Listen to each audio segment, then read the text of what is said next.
आज का जो वीडियो है वो है छंदों की कड़ी के अंदर हम आगे बढ़ते हैं। तो अनुष्टुप छंद, अनुष्टुप छंद एक ऐसा छंद है जहां पर लक्षण जो है उसमें किसी प्रकार के गण का निर्माण नहीं होता है और ना ही किसी संख्याओं को काउंट करके उसको बताया जाता है कि भाई इतनी संख्याएं उसमें होती है।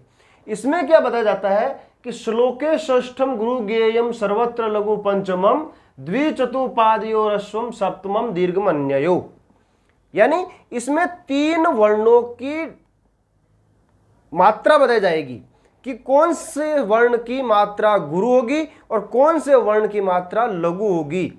यदि इस प्रकार की मात्राओं की गणना चारों पादों में, ऐसा नहीं होना चाहिए कि एक पाद में होना चाहिए, चारों पादों में समान रूप से होती है जो इसके लक्षण है उस अनुसार, तो वो श्लोक कहलाता है अनुष्टुप छंद का।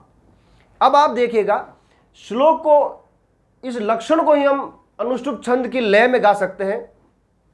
श्लोके षष्ठम गुरुगेयम सर्वत्र लघु पंचमम द्विचतुपादयोरश्वम सप्तमम दीर्घमन्ययो।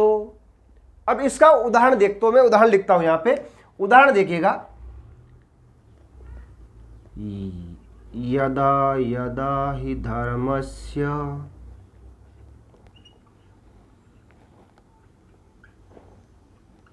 ग्लानिर्भवति भारत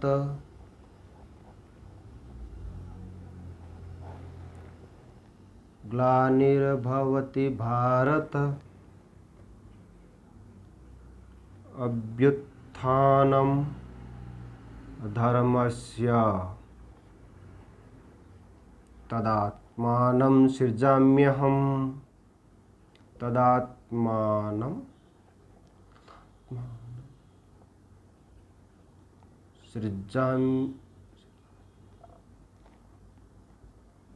सृजाम्यहम्।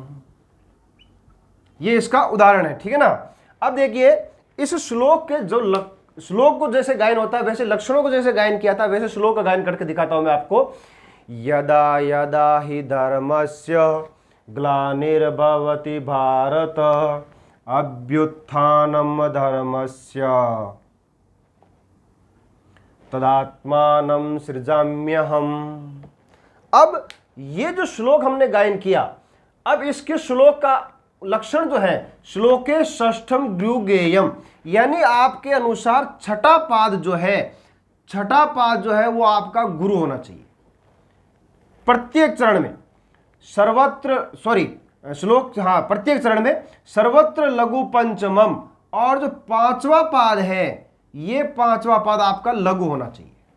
यानी हर चरण में 1 2 3 4 चारों चरणों के अंदर द्विचतुपादयोरश्वम, दूसरा और चौथा, ये जो पाद हैं यानी दूसरा पाद और चौथा पाद, दूसरा चरण और चौथा चरण, इसमें क्या होना चाहिए? रस्वम, इसमें रस्व होना चाहिए।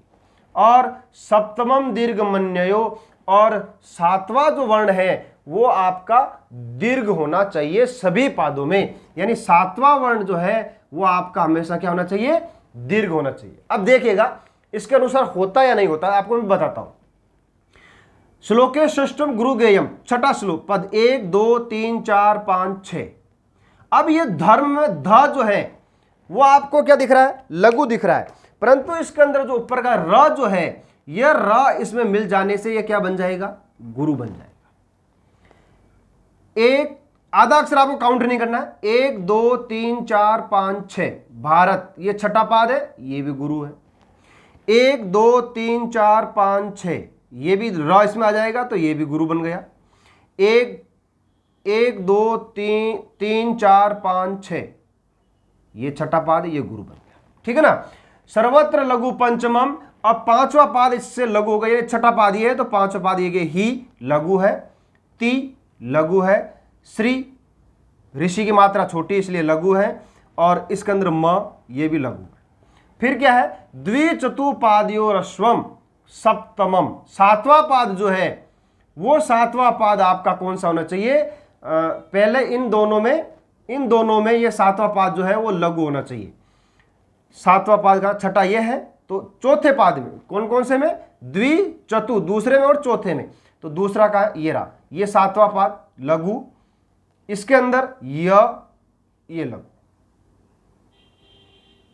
ये गण नहीं बना है, इसके अनुसार बनाए। और सप्तमम दीर्घमन्यो, और जो अन्य पाद है यानी पहला पाद और तीसरा पाद है उसमें सातवां अक्षर जो होगा वो क्या होगा, दीर्घ होगा। यानी म जो है उसमें स मिलाएंगे तो ये दीर्घ बन जाएगा, और इस म में ये स मिलाएंगे तो ये भी दीर्घ बन जाएगा। इस प्रकार से अनुष्टुप छंद को हम देख सकते हैं। एग्जाम में आपके कैसे आता है, एग्जाम में आपके पूछता है कि एक लाइन दे दी उसने, उस लाइन के अनुसार वो कहेगा कि इसके अंदर आप कौन सा छंद है, आप छंद बताइए। तो आपको इसके सारे लक्षणों की जो परिभाषाएं हैं, जो लक्षण है, वो आपको अच्छे से कंठस्थ होने चाहिए। आपको हमारे इसी तरह से वीडियोज आगे भी आएंगे। आप हमारे चैनल को सब्सक्राइब कीजिए और एग्जाम की तैयारी आप अच्छे से कीजिए। Thank you.